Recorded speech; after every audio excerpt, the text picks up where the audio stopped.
Price the lord. నిజమైన స్వరం. September 8, 2024. Holi prayer home సంఘం వారి అనుదిన వాగ్దాన పరిచర్య. ఇదిగో నా తండ్రి వాగ్దానము చేసినది మీ మీదకి పంపుచున్నాను. లూకాసు వార్త 24వ అధ్యాయము 49వ వచనము.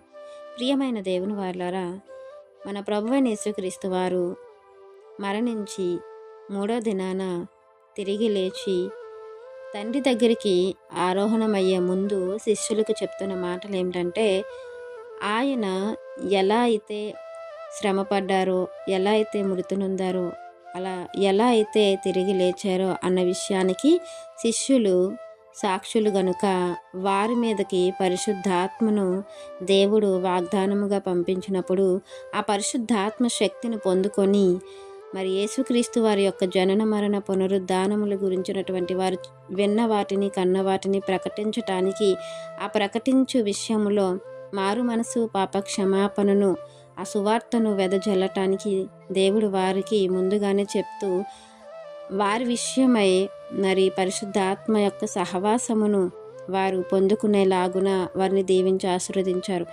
ప్రియమైన దేవుని వాళ్ళారా, మనము కూడా క్రీస్తులోనికి పిలువబడ్డాము, మారు మనసు రక్షణ పొందుకున్నాము.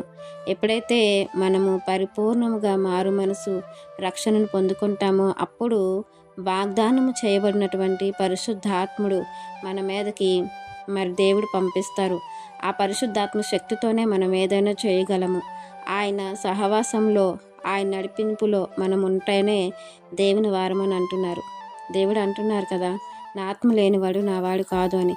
ఆయన ఆరాధించేవారు ఆత్మతోనూ సత్యముతోనూ ఆరాధించాలని వాక్యం సెలవిస్తున్న రీతిలో మనము పరిపూర్ణ మారు మనసు పొందినప్పుడే పరిశుద్ధాత్మ మనలోనికి వస్తారు.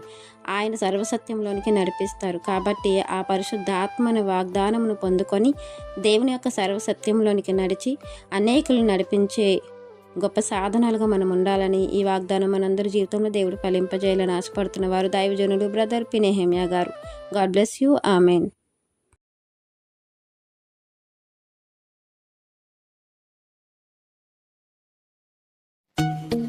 Hi friends, holy prayer home Gajuwaka సంఘం వారు మాట్లాడిన విలువైన దేవుని సందేశములను మీరు వినటానికి మా యొక్క యూట్యూబ్ ఛానల్ హోలీ ప్రేయర్ హోమ్ను సబ్స్క్రైబ్ చేసుకొని పక్కనున్న బెల్ ఐకాన్ క్లిక్ చేయగలరు.